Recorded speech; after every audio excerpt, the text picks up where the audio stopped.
स्वागत है आपका हमारे चैनल पर।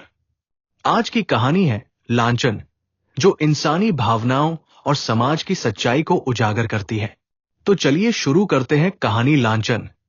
अगर संसार में ऐसा प्राणी होता जिसकी आंखें लोगों के हृदयों के भीतर घुस सकती, तो ऐसे बहुत कम स्त्री पुरुष होंगे जो उसके सामने सीधी आंखें करके ताक सकते। महिला आश्रम की जुगनूबाई के विषय में लोगों की धारणा कुछ ऐसी ही हो गई थी। वो बेपढ़ी लिखी, गरीब, बूढ़ी औरत थी। देखने में बड़ी सरल, बड़ी हंसमुख, लेकिन जैसे किसी चतुर प्रूफरीडर की निगाह गलतियों ही पर जा पड़ती है, उसी तरह उसकी आंखें भी बुराइयों ही पर पहुंच जाती थी। शहर में ऐसी कोई महिला न थी जिसके विषय में दो चार लुकी छिपी बातें उसे न मालूम हो। उसका ठिगना स्थूल शरीर, सिर के खिचड़ी बाल, गोल मुंह, फूले फूले गाल, छोटी छोटी आंखें उसके स्वभाव की प्रखरता और तेजी पर पर्दासा डाले रहती थी। लेकिन जब वो किसी की कुत्सा करने लगती तो उसकी आकृति कठोर हो जाती, आंखें फैल जाती और कंठस्वर कर्कश हो जाता। उसकी चाल में बिल्लियों का सा संयम था। दबे पांव धीरे धीरे चलती, पर शिकार की आहट पाते ही जस्त मारने को तैयार हो जाती थी। उसका काम था महिला आश्रम में महिलाओं की सेवा ढल करना, पर महिलाएं उसकी सूरत से कांपती थी। उसका आतंक था कि ज्यों ही वो कमरे में कदम रखती, ओठों पर खेलती हुई हंसी जैसे रो पड़ती थी। चहकने वाली आवाजें जैसे बुझ जाती थी, मानो उनके मुख पर लोगों को अपने पिछले रहस्य अंकित नजर आते हों। पिछले रहस्य कौन है जो अपने अतीत को किसी भयंकर जंतु के समान कटघरों में बंद करके न रखना चाहता हो। धनियों को चोरों के भय से निद्रा नहीं आती, मानियों को उसी भांति मान की रक्षा करनी पड़ती है।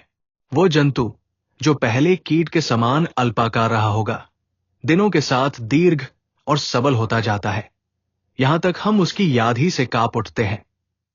और अपने ही कारनामों की बात होती तो अधिकांश देवियां जुगनू को दुत्कारती, पर यहां तो मैके और ससुराल, ननियाल, ददियाल, फुफियाल और मौसियाल चारों ओर की रक्षा करनी थी।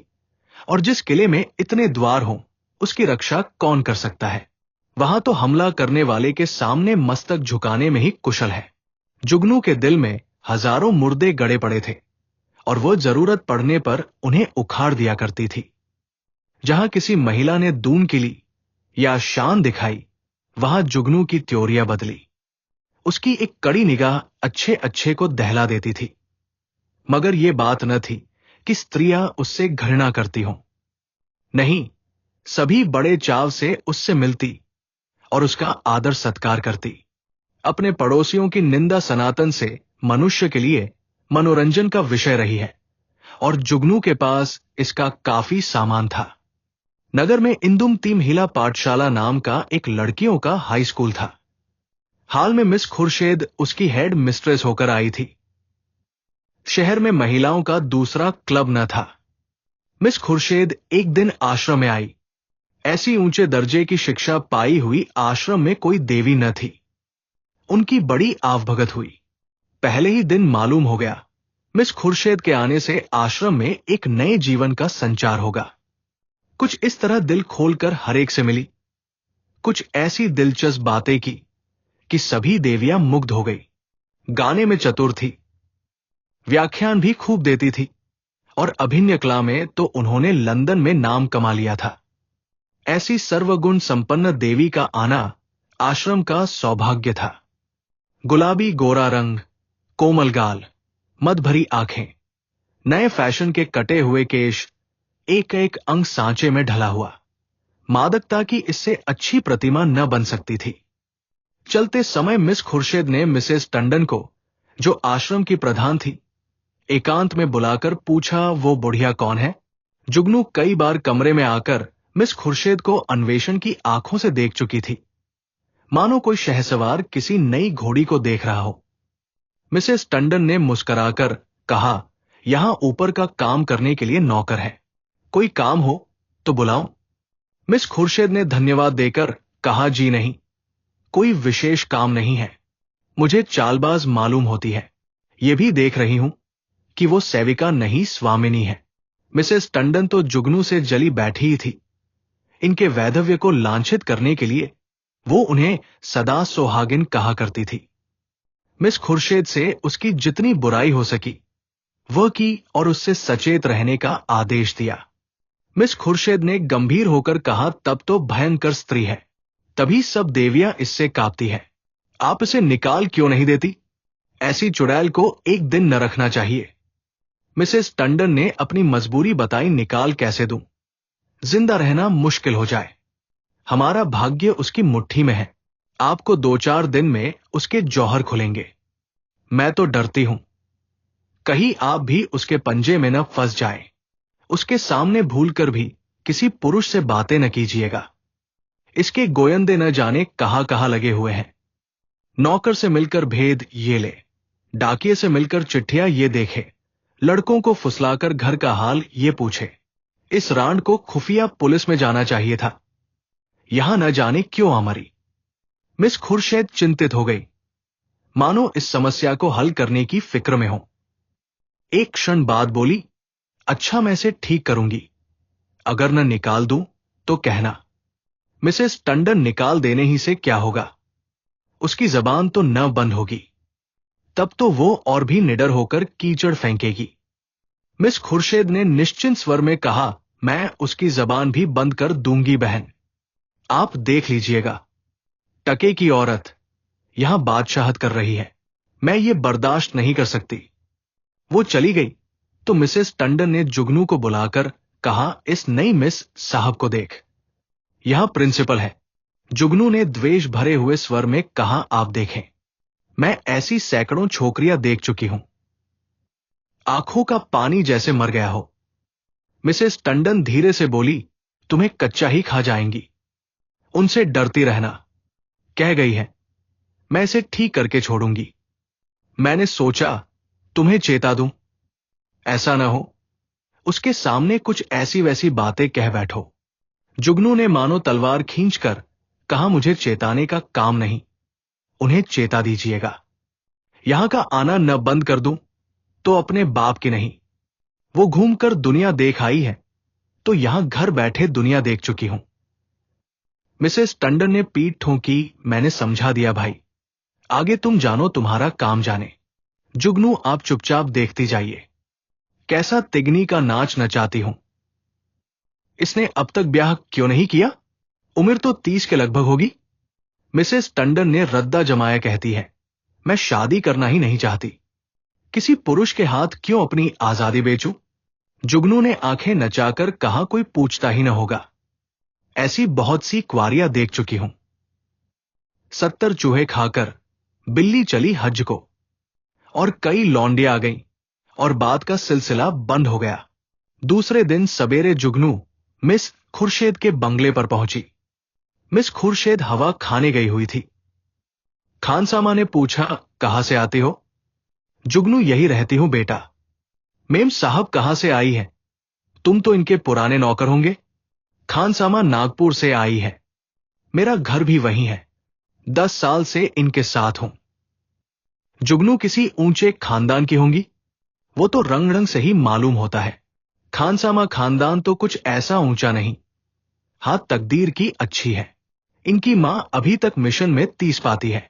ये पढ़ने में तेज थी, वजीफा मिल गया, विलायत चली गई, बस तकदीर खुल गई। अब तो अपनी मां को बुलाने वाली है, लेकिन वो बुढ़िया शायद ही आए। ये गिरजे विरजे नहीं जाती, इससे दोनों में पड़ती नहीं। जुगनू मिजाज की तेज मालूम होती है। खानसामा, नहीं, यो तो बहुत नेक है, गिरजे नहीं जाती। तुम क्या नौकरी की तलाश में हो? करना चाहो तो कर लो, एक आया रखना चाहती है। जुगनू, नहीं बेटा, मैं अब क्या नौकरी करूंगी। इस बंगले में पहले जो मेम साहब रहती थी वो मुझ पर बड़ी निगाह रखती थी। मैंने समझा चलो नई मेम साहब को आशीर्वाद दे आओ। खानसामा, ये आशीर्वाद लेने वाली मेम साहब नहीं है। ऐसों से बहुत चिढ़ती है। कोई मंगता आया और उसे डांट बताई। कहती है, बिना काम किए किसी को जिंदा रहने का हक नहीं है। भला चाहती हो तो चुपके से रह लो। जुगनू, तो ये कहो, इनका कोई धर्म क्रम नहीं, फिर भला गरीबों पर क्यों दया करने लगी। जुगनू को अपनी दीवार खड़ी करने के लिए काफी सामान मिल गया। नीच खानदान की है, मां से नहीं पटती, धर्म से विमुख है। पहले धावे में इतनी सफलता कुछ कम न थी। चलते चलते खानसामा से इतना और पूछा, इनके साहब क्या करते हैं। खानसामा ने मुस्कुराकर कहा, इनकी तो अभी शादी ही नहीं हुई, साहब कहां से होंगे। जुगनू ने बनावटी आश्चर्य से कहा, अरे अब तक ब्याह ही नहीं हुआ। हमारे यहां तो दुनिया हंसने लगे। खानसामा अपना अपना रिवाज है, इनके यहां तो कितनी ही औरतें उम्र भर ब्याह नहीं करती। जुगनू ने मार्मिक भाव से कहा, ऐसी क्वारियों को मैं बहुत देख चुकी। हमारी बिरादरी में कोई स्तनो रहे तो थोड़ी थोड़ी हो जाए, मुदा इनके यहां जो जी में आवे करो, कोई नहीं पूछता। इतने में मिस खुर्शेदा पहुंची। गुलाबी जाड़ा पड़ने लगा था।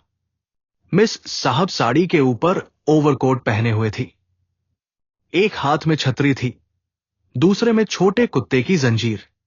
प्रभात की शीतल वायु में व्यायाम ने कपोलों को ताजा और सुर्ख कर दिया था। जुगनू ने झुककर सलाम किया, पर उन्होंने उसे देखकर भी न देखा। अंदर जाते ही खानसामा को बुलाकर पूछा, ये औरत क्या करने आई है। खानसामा ने जूते का फीता खोलते हुए कहा, भिखारिन है हुजूर, पर औरत समझदार है। मैंने कहा, यहां नौकरी करेगी, तो राजी नहीं हुई। पूछने लगी, इनके साहब क्या करते हैं। जब मैंने बता दिया तो इसे बड़ा ताज्जुब हुआ, और होना ही चाहे। हिंदुओं में तो दुध मुहे बालकों तक का विवाह हो जाता है। खुर्शीद ने जांच की, और क्या कहती थी। और तो कोई बात नहीं हुजूर। अच्छा, उसे मेरे पास भेज दो। जुगनू ने ज्यों ही कमरे में कदम रखा, मिस खुर्शीद ने कुर्सी से उठकर स्वागत किया, आइए मान जी, मैं जरा सैर करने चली गई थी। आपके आश्रम में तो सब कुशल है। जुगनू एक कुर्सी का तकिया पकड़कर खड़ी खड़ी बोली, कुशल है मिस साहब।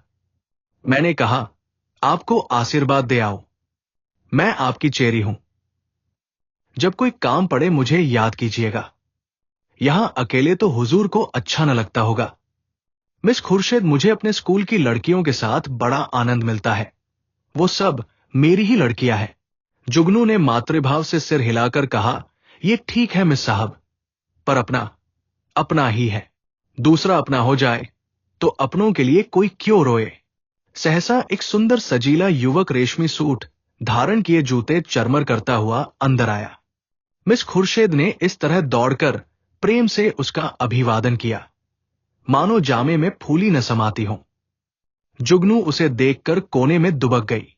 खुर्शीद ने युवक से गले मिलकर कहा, प्यारे, मैं कब से तुम्हारी राह देख रही हूं। जुगनू से, मान जी, आप जाए फिर कभी आना। ये हमारे परम मित्र विलियम किंग हैं। हम और ये बहुत दिनों तक साथ साथ पढ़े हैं। जुगनू चुपके से निकलकर बाहर आई। खानसामा खड़ा था। पूछा, ये लौंडा कौन है। खानसामा ने सिर हिलाया, मैंने इसे आज ही देखा है, शायद अब क्वारपन से जी उबा। अच्छा तरहदार जवान है। जुगनू, दोनों इस तरह टूट कर गले मिले हैं कि मैं तो लाज के मारे गड़ गई। ऐसा चुमा चाटी तो जोरुक्सम में नहीं होती। दोनों लिपट गए। लौंडा तो मुझे देखकर कुछ झिझकता था, पर तुम्हारी मिस साहब तो जैसे मतवाली हो गई थी। खानसामा ने मानो अमंगल के आभास से कहा, मुझे तो कुछ बेढब मुआमला नजर आता है। जुगनू तो यहां से सीधे मिसेस टंडन के घर पहुंची। इधर मिस खुर्शीद और युवक में बातें होने लगी। मिस खुर्शीद ने कहकहा मारकर कहा, तुमने अपना पार्ट खूब खेला लीला। बुढ़िया सचमुच चौंधिया गई। लीला, मैं तो डर रही थी कि कहीं बुढ़िया भाप न जाए। मिस खुर्शीद, मुझे विश्वास था वो आज जरूर आएगी। मैंने दूर ही से उसे बरामदे में देखा और तुम्हें सूचना दी। आज आश्रम में बड़े मजे रहेंगे। जी चाहता है महिलाओं की कनफुसकियां सुनती। देख लेना, सभी उसकी बातों पर विश्वास करेंगी।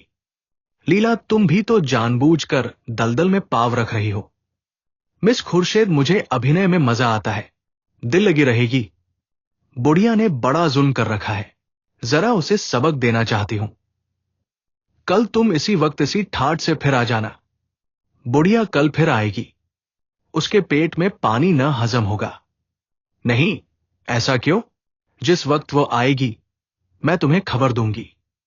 बस तुम छैला बनी हुई पहुंच जाना। आश्रम में उस दिन जुगनू को दम मारने की फुर्सत न मिली। उसने सारा वृत्तांत मिसेस टंडन से कहा। मिसेस टंडन दौड़ी हुई आश्रम पहुंची और अन्य महिलाओं को खबर सुनाई। जुगनू उसकी तस्दीक करने के लिए बुलाई गई। जो महिला आती वो जुगनू के मुंह से ये कथा सुनती। हर एक रिहर्सल में कुछ कुछ रंग और चढ़ जाता। यहां तक कि दोपहर होते होते सारे शहर के सभ्य समाज में वो खबर गूंज उठी। एक देवी ने पूछा, ये युवक है कौन? मिसेस टंडन सुना तो उनके साथ का पढ़ा हुआ है। दोनों में पहले से कुछ बातचीत रही होगी। वही तो मैं कहती थी कि इतनी उम्र हो गई, ये कुंवारी कैसे बैठी है? अब कलई खुली। जुगनू और कुछ हो या न हो, जवान तो बाका है। टंडन, ये हमारी विद्वान बहनों का हाल है। जुगनू, मैं तो उसकी सूरत देखते ही ताड़ गई थी। धूप में बाल नहीं सफेद किए हैं। टंडन, कल फिर जाना। जुगनू, कल नहीं, मैं आज रात ही को जाऊंगी। लेकिन रात को जाने के लिए कोई बहाना जरूरी था। मिसेस टंडन ने आश्रम के लिए एक किताब मंगवा भेजी। रात को 9 बजे जुगनू मिस खुर्शेद के बंगले पर जा पहुंची। संयोग से लीलावती उस वक्त मौजूद थी।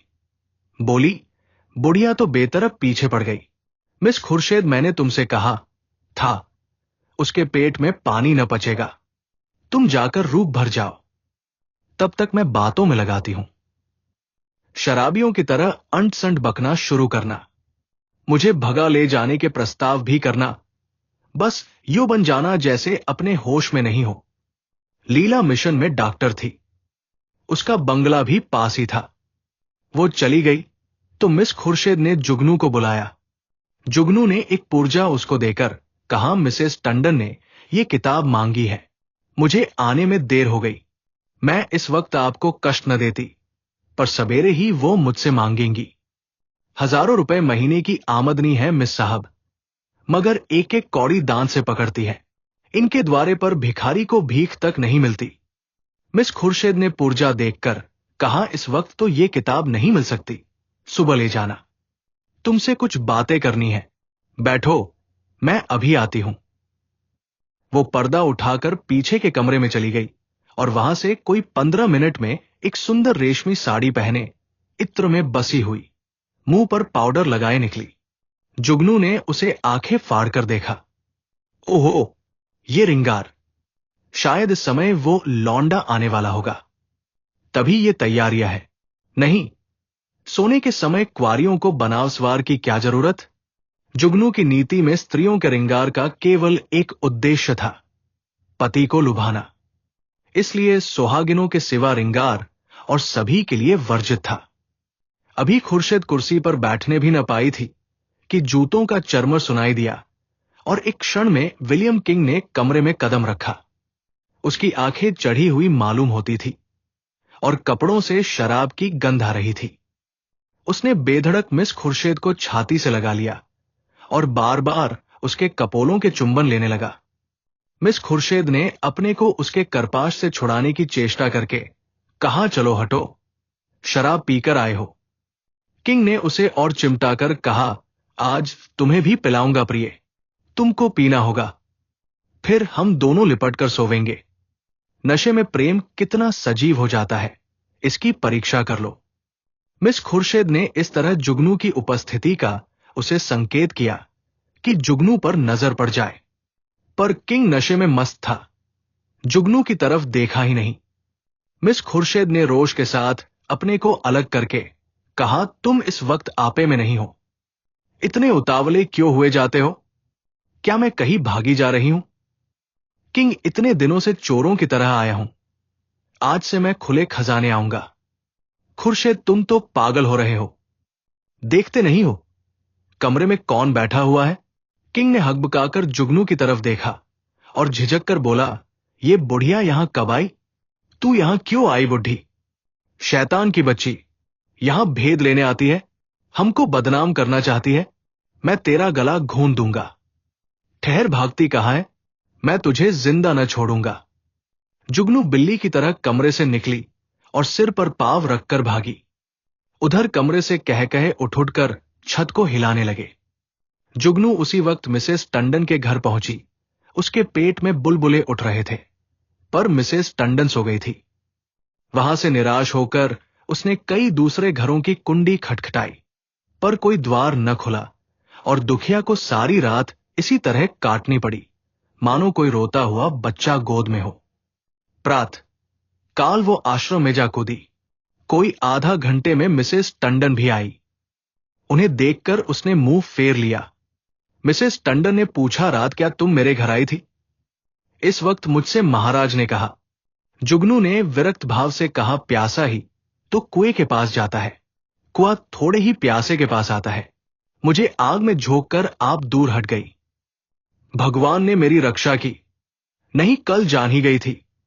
मिसेस टंडन ने उत्सुकता से कहा, क्या हुआ? क्या कुछ कहो तो। मुझे तुमने जगह क्यों न लिया?